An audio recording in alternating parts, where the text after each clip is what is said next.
Hello everyone, welcome to my tutorial. Today's tutorial I'm going to talk about the client side. And in this application for the client side I'm using the Angular. There are different options. We can use the React as well. But in some other tutorial I can talk about the React.js. So let's talk about the Angular, and Angular can be used as the client side.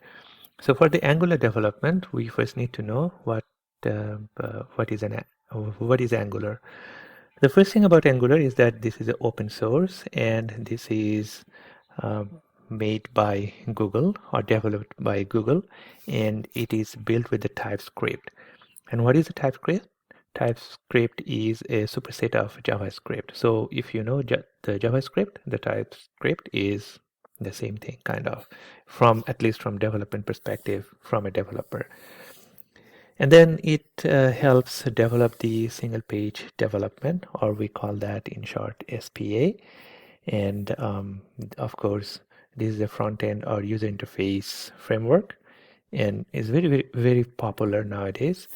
And the structure of this Angular development is this is a component-based architecture.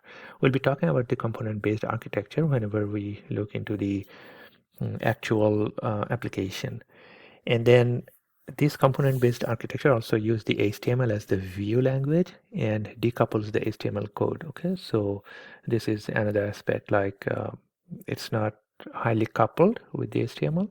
Your component and the views are kind of like separated. The difference between Angular and AngularJS, we need to know. There is some misconception about the Angular and AngularJS. So these two are totally different, although they are both developed by Google. So AngularJS is a JavaScript framework, while the Angular is a TypeScript framework.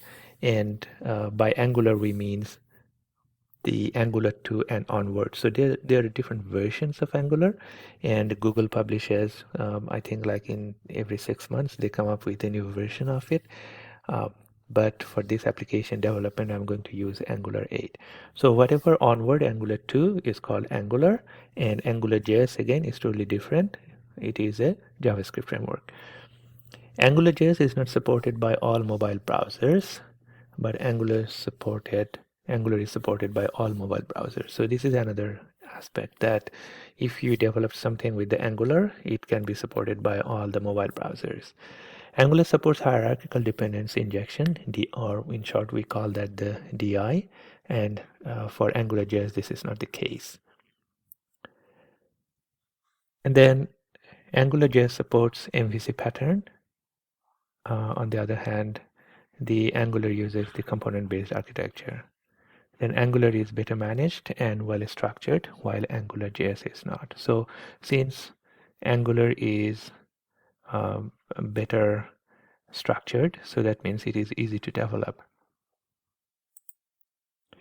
Now let's talk about the Node. So Angular is the client side, but Node is the server side. Okay, so the Node.js again is a free open source, but it says it's for the server environment, and it is platform independent and runs on various platforms such as Windows, Linux, Unix, Mac operating system, etc.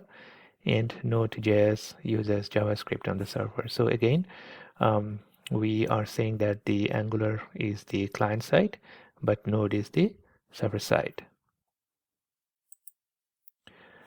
The benefit of Node.js, let's talk about this. This is how Node works. Sends a task to the computer file system. So this is what I'm now telling, that how Node is working. So Node sends a task to the computer's file system, and as soon as it is finished sending the information or the request to the file system, it is immediately ready for another request. Okay, so there is no time in between.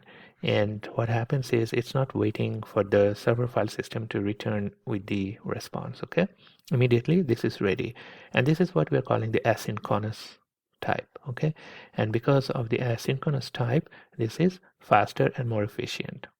Okay, so the next phase is when the file system has opened and read the file, the server returns the content to the client. Okay,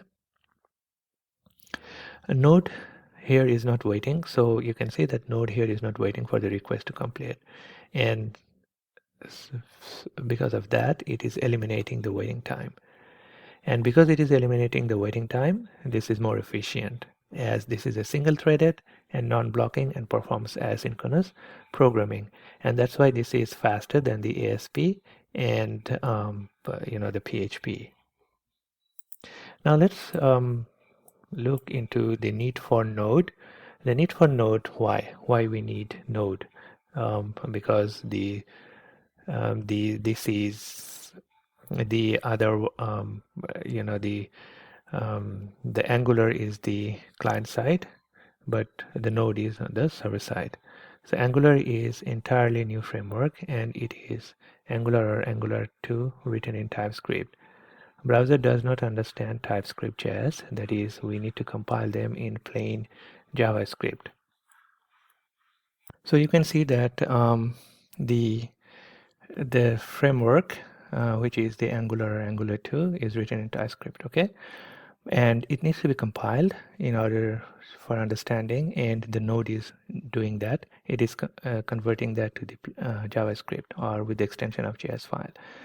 We need to use the node and npm compile them into JS files so that we can deploy them in the production. I just said that, like, we compile it and put that into the production environment, and for that we need to compile that into the JS files. And most of the Angular packages or libraries at GitHub repository are distributed as different npm packages, and Node Package Manager is heavily dependent on Node.js. So we have the packages in the Git, and the Node Package Manager, or we call that the npm, is heavily dependent on the Node.js. So without the node, it is probably not possible to get all the packages to run our Angular application.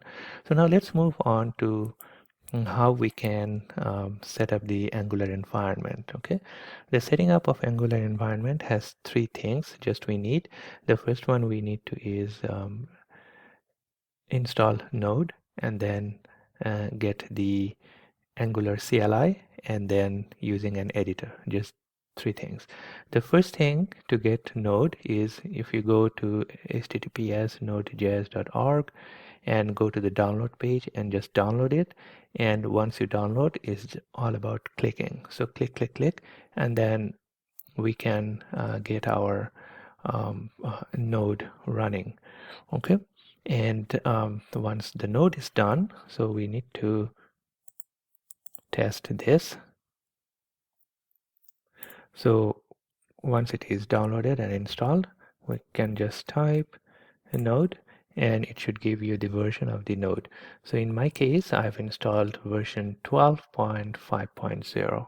Okay, so once that is done, we can use the npm or Node Package Manager to download the Angular CLI. And this is what we need to do: npm install g Angular CLI to install the Angular CLI. And G means like global. Okay, so we are installing it globally.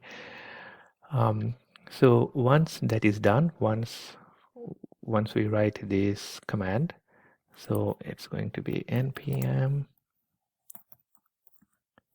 install -g, and then do this Angular CLI, and if we click hit or enter, then it will install the Angular. Okay, so once that is done, the installation is done, we can just write like this: ng version. Okay, and it will give us the Angular CLI version, and in this case we are going to have 8.1.3, and that is the environment that I'm going to use for the application development. Okay, so once that is done, so we got the node, and then we got the Angular CLI, and then we need to use an editor, and in our case we can just use the Visual Studio, or for this tutorial I have used the Eclipse. So the benefit of using Eclipse is that I can have all my clients and client side, which is the Angular, and the server side, which is the J107 is a Java, all in the same same IDE. Okay, so that's all for today. Thank you.